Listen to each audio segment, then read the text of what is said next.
A soggy start turns into a cool and crisp finish, and then we have the possibility of a nor'easter early next week. Hey everyone, it's meteorologist Joe Martucci here. Happy Wednesday to you all here at the Jersey Shore. And yeah, we have the rain around this morning. It's needed rain. We do need this precipitation as we have been dry pretty much since about Labor Day or so. Let's time this out for you here. That steady rain is around at 9 and 10 a.m. And then by 11 a.m., we're pretty much dry with the exception of a few showers that end by about 1 p.m.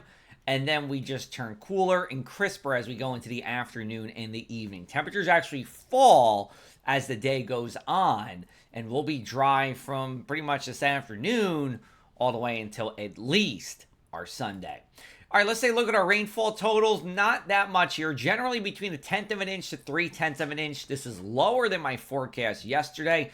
Really, that steady rain stayed to the northwest corner of the state. For us here at the shore, it's scattered showers. We'll take it, but it's not what we need here. All right, here's a look at our Wednesday forecast.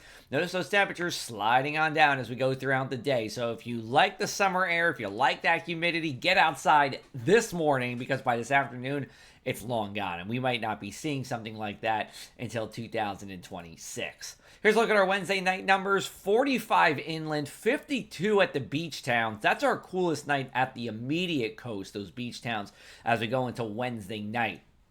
Summer's pretty much over. Winds out of the north, 10 to 15 miles an hour.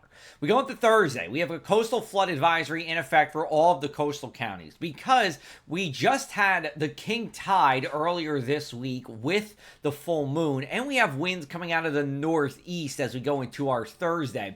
Here's a look at some areas that will flood. This is Atlantic City here. Anywhere in blue, that's where you would see areas of flooding, and that's near Uptown here over near Massachusetts Avenue.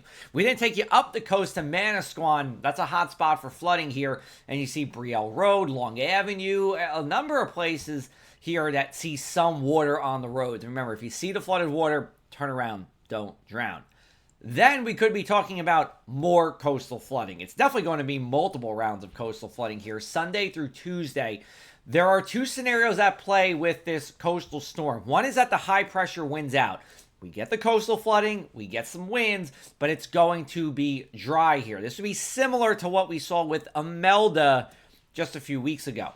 Scenario 2, this is a bona fide nor'easter. Flooding rain, moderate to even major flood stage, contending with what we saw with Erin in August, and strong winds as well. This would chew up the beaches, and we're barely at the middle of October. Here's a look at our inland 7-day forecast. Temperatures in the 60s Thursday and Friday. Good amount of sunshine. Great for fall activities.